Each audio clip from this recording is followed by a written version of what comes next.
Meu nome é Amanda Ivo, eu sou professora de Fonética e Fonologia do Apoio Pedagógico da Faculdade de Letras da UFMG e hoje eu vou apresentar para vocês a corrente teórica estruturalismo.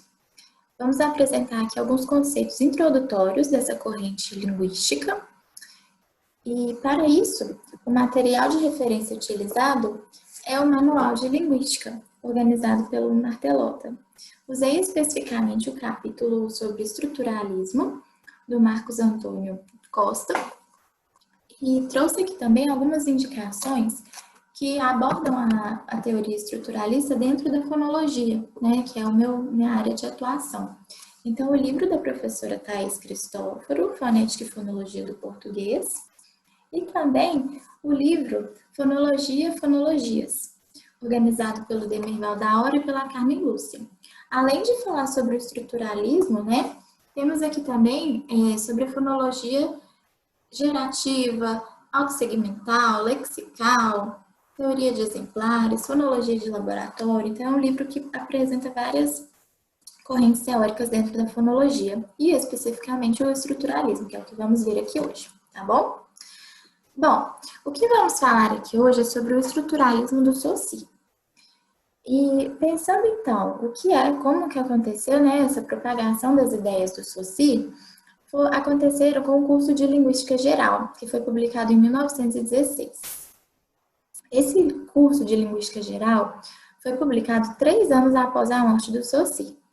Então, ele dá cursos de linguística, já falando sobre o estruturalismo, sobre as ideias dele sobre o estruturalismo, e os alunos faziam anotações durante esses cursos. Então, esse livro publicado sobre estruturalismo foi uma coletânea de anotações dos alunos do Saussure. Bom, por que estruturalismo, então, né? Temos aí esse primeiro questionamento. Então, vamos pensar na própria palavra mesmo. Estruturalismo tem a ver com estrutura. Então, a gente vai falar sobre a estrutura da língua, né? A preocupação do estudo da estrutura da língua. Então, Saussure, ele enfatizou a ideia de que a língua é um sistema. E o que é um sistema?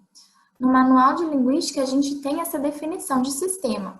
Aproximação e organização de determinadas unidades que possuem características semelhantes e obedecem a certos princípios de funcionamento. Essas unidades constituem um todo coerente e coeso. Então, a língua funciona como um todo coerente e coeso, porque as unidades que formam a língua, elas estão o quê? Elas estão obedecendo certos princípios de funcionamento, né? Então, é interessante a gente pensar numa analogia com o xadrez. Então, pensar na língua fazendo uma analogia ao xadrez. Por exemplo, no xadrez, nós sabemos que o cavalo ele tem uma determinada função ali no jogo. E essa função ela só acontece em relação às outras peças do jogo. Se eu tiro esse cavalo ali do jogo de xadrez, ele para de ter a função que ele tem dentro do jogo, né? Ele passa a ser apenas um objeto, um cavalo. Outra exemplificação também, por exemplo, é quando dizemos, podemos substituir, por exemplo, o cavalo, que é de madeira, por uma peça de metal, ou então por uma tampinha de garrafa, por exemplo, mas ele pode continuar exercendo a função do cavalo ali dentro. Por quê? Porque sabemos a regra do jogo xadrez. Podemos pensar a língua como um jogo de xadrez, porque nós conseguimos nos comunicar, né, como o Saussure traz ali, que a gente consegue se comunicar porque a gente consegue saber a regrinha das peças, né, da língua. Então, sabendo essas regras, a gente consegue se comunicar, certo? Bom, também podemos pensar, quando a gente fala do estruturalismo do Saussure, em algumas dicotomias. A língua e a fala, sincronia e diacronia, sintagma e paradigma, e significante e significado. Então, vamos ver cada uma dessas dicotomias. Primeiro, falando sobre língua e fala, para Saussure, a língua ela é de uso social, compartilhado, enquanto a fala é de uso individual. Então, o linguista, para o Saussure, ele deve dar foco no estudo da língua, porque é de uso compartilhado, uso social. Então, quando a gente fala ali, né, no slide anterior aqui, que eu falei, por exemplo, sobre regras, a gente não está falando de regras da gramática normativa, por exemplo. A gente está falando de regras que já estão internalizadas no falante. Então, a questão aqui da língua, do uso social compartilhado, é porque nós temos regras internalizadas.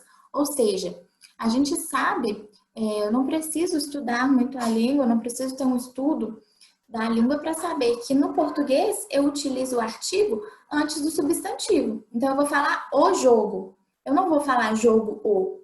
Então, eu sei as regras de uso da nossa língua, né? E a fala de uso individual, então, para Saussure, não interessa para os estudos dos linguistas, é de interesse secundário. O interesse primário é na língua, certo?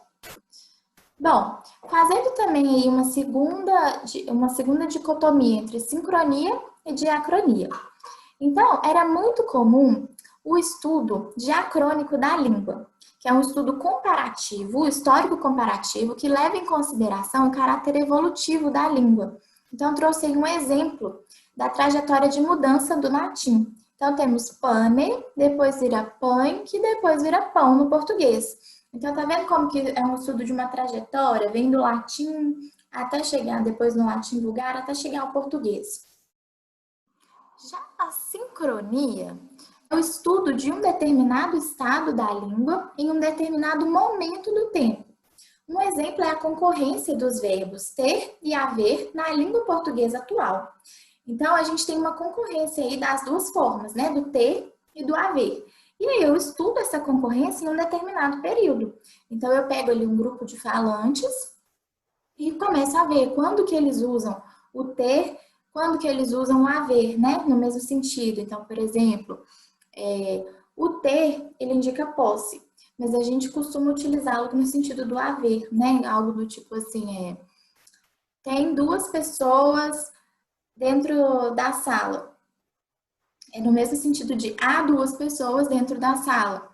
Então, a gente estuda essa concorrência entre essas duas formas na língua em um determinado período de tempo. E não a gente faz um recorte, né? Digamos assim. E não numa trajetória de mudança, como foi o exemplo de cima, né? Então, diacronia é o estudo ao longo do tempo, né? Fazer um caráter ali comparativo, evolutivo da língua. Já a sincronia, a gente faz um recorte para estudar a língua em um determinado período específico. Outra dicotomia é sintagma e paradigma. Então, a gente tem ali uma relação sintagmática, que é uma relação entre os termos que estão presentes, então termos lineares que estão presentes ali no sintagma.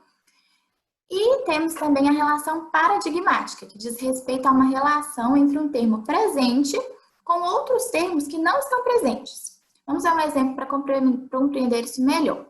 No manual também temos esse exemplo aí da palavra bala. Então, a gente tem aqui os fonemas, né?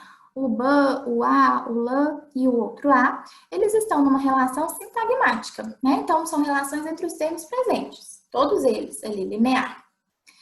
Já na relação paradigmática, a gente tem que o fonema ba, ele está em relação paradigmática com o mã, por exemplo, e com o sã. Por quê? Eu posso trocar um ba, né, que não está presente aqui, em bala, posso trocar o ba por um mã, que não está presente, e aí o que eu vou ter? Mala. Eu posso trocar também esse ba por um sã, que não está presente aqui, e vamos ter o quê? Sala. Então, a relação paradigmática diz respeito à relação entre um termo que está presente, no caso aqui o ba, né, com termos que não estão presentes. Por exemplo, aqui esses dois outros fonemas, o mã e o sã. E a relação sintagmática diz respeito à relação aqui entre esses termos. Então, eles têm que estar um atrás do outro mesmo, né, na relação sintagmática, porque se eu troco a ordem ali, eu tenho uma outra palavra, né? Então, é uma palavra, às vezes, que até não existe, né? Se eu coloco um A seguido de um A, mais um lã, mais um bã. Não existe no português essa sequência, certo? E essa relação sintagmática, paradigmática, trouxe aqui um exemplo fonético fonológico. Porém, ela também serve, por exemplo, para relações morfológicas, sintáticas, certo? Uma outra dicotomia também que temos, né, no estruturalismo do Saussure é significante e significado. Então, o Saussure, ele fala que o signo linguístico consiste em um conceito, que denominamos significado, e uma imagem acústica, que chamamos de significante. Então, o signo corresponde, assim, a uma relação arbitrária.